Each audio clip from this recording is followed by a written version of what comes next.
Assalamualaikum warahmatullahi wabarakatuh. Kembali sampai berjumpa kembali dalam ilmu tentang ilmu cabai. Sini sedikit salam untuk petani Indonesia.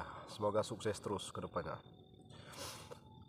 Pagi yang berbahagia ini kami ingin sedikit berbagi tentang kembali ilmu bagaimana menanam cabai untuk pemula itu.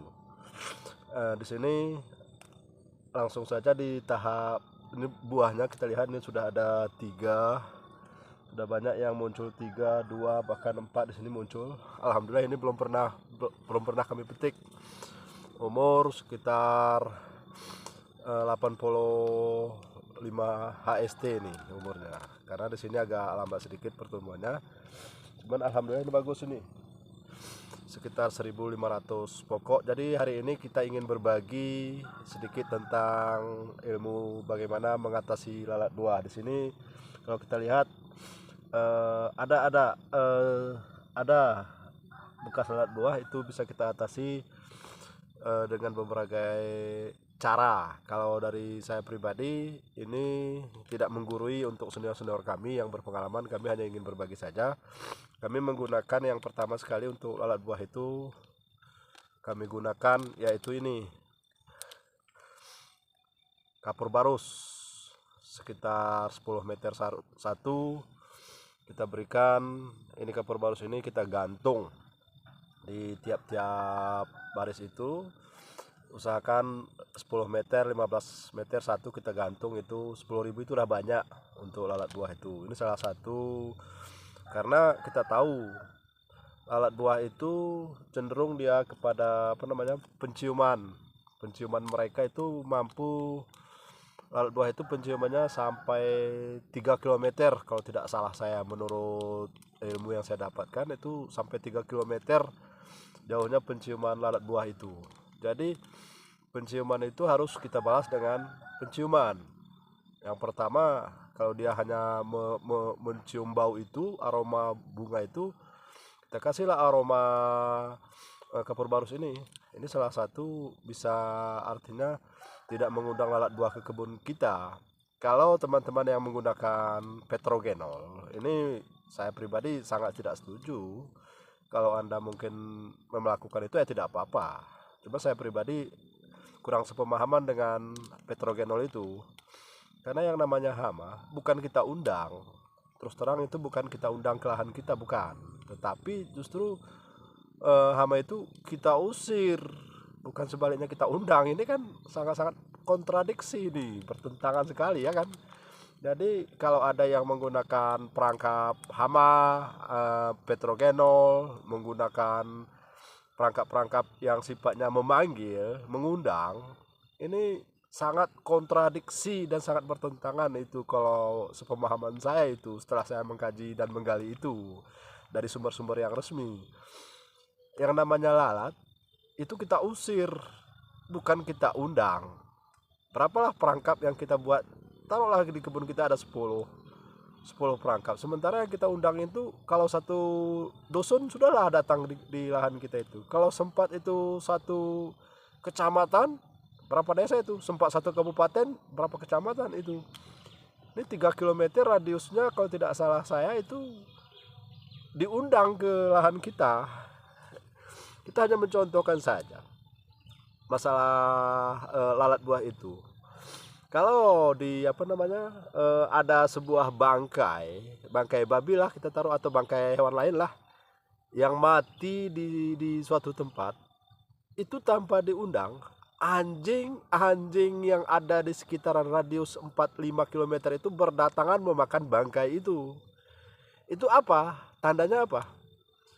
Berarti bangkai itu yang mengundang anjing-anjing itu yang datang ke situ. Bangkai itu yang mengundang datang anjing-anjing itu untuk ke situ untuk memakan bangkai itu. Seperti itulah contoh sebuah lalat buah di kebun kita. Kalau kita undang, ya kita mengundangnya ke tempat kita. Jadi saya kurang setuju. Jadi kalau teman-teman usahakan tidak menggunakan petrogenol itu atau tidak menggunakan pemikat yang sifatnya memanggil, mengundang, kita baliklah sifat mengundang itu kita usir. Nah, inilah yang sebaiknya. Ini menurut saya. Jadi gunakan cover barus, itu yang pertama. Yang kedua, gunakan asap-asap di kebun. Pertama, asap itu harus menggunakan bau yang menyengat. Apa kira-kira?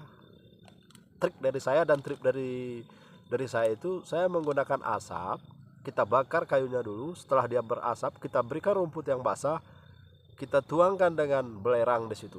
Minimal 3 hari sekali, 4 hari sekali kita tuangkan belerang, kita taburkan belerang sedikit saja di atasnya. Bau itu mampu mengalahkan kurakron. Baunya belerang yang dibakar itu mampu mengalahkan dimetoat. Ini merupakan penciuman, kita balas dengan penciuman. Nah, ini logika dan masuk akal. Sesuatu yang dia menggunakan indera penciuman, kita balas dengan penciuman juga. Artinya mengelabui penciuman mereka. Artinya agak berkurang lah. Kalaupun ada datang, ya jumlahnya umpama satu kecamatan, ya berkurang satu desa. Jatahnya satu desa, ya berkurang satu dusun. Jatahnya satu dusun, ya berkurang satu kakak. Begitu pemahaman saya masalah lalat buah. Itu trik dari saya untuk lalat buah. Dan untuk insektisida yang bagus untuk lalat buah yang direkomendasikan, yaitu yang pertama berbahan aktif itu dimetoat, yang sangat baunya sifatnya menyengat. Apa itu bahan obat-obatnya saya tidak menjadi promosi untuk merek-merek dagang, saya hanya berbagi ilmu. Gunakanlah inseknya untuk lalat buah itu yang sifatnya sangat baunya menyengat, termasuk ada di situ Peroponopos kalau tidak salah. Yang kedua ada metoat, dan masih banyak lagi Triajopos di situ termasuk. Itu bau-bau yang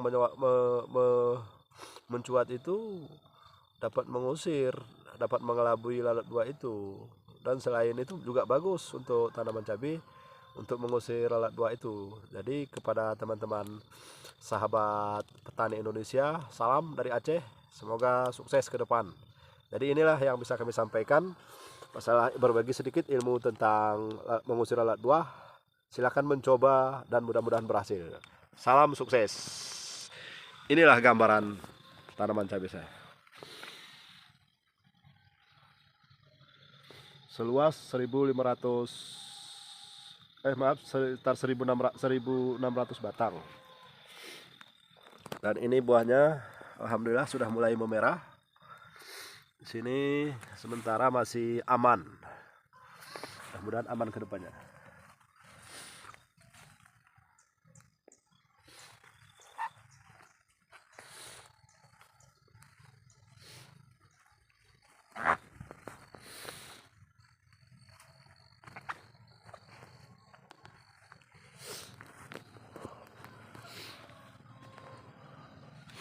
Udah tingginya sudah sampai bahu saya. Jadi mudah-mudahan aman dari lalat buah dan semoga ke depan semakin bisa bertahan.